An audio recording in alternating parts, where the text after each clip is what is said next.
So I have another question, and it's how far would you go by not eating meat? For example, some fried noodles may not have meat, but they use chicken essence powder for flavoring fried noodles.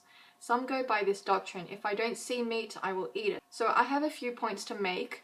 Firstly, some chicken essence powders are vegan. I know that some chicken salts and some chicken stock cubes are vegan.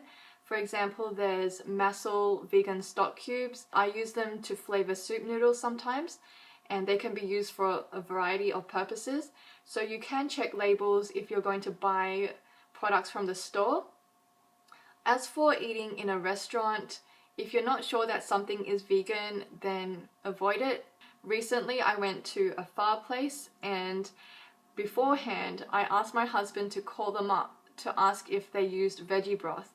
And there was a veggie broth option, so we decided to go. It's good to be prepared before you go to the restaurant, but let's say that you're not prepared and you just turn up. It's good to ask the restaurant owner what is used in their meals and tell them that you're vegan. If they're not sure, then I would avoid eating the meal if you know that it's not vegan or you're not sure that it's vegan. Also, just because you don't see the meat doesn't mean that no meat was involved in the making of it. Whatever vegan alternatives there are, it's best to buy them, so then the supply of them will go up. So there's always an alternative for something that's non-vegan that you can either make yourself or request. Another question that I got from the same guy is, how do you eat with people who eat meat? I just do. So unlike Gary Yourofsky, I still eat with people who eat meat. I'd rather not, but sometimes the relationship is more important to me than me being comfortable or me looking at meat and having to be around it.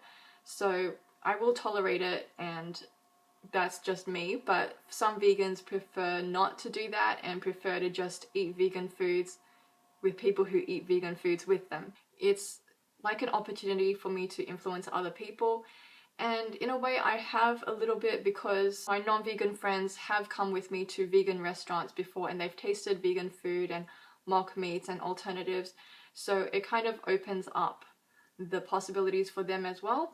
The best thing that you can do is to focus on what you can change.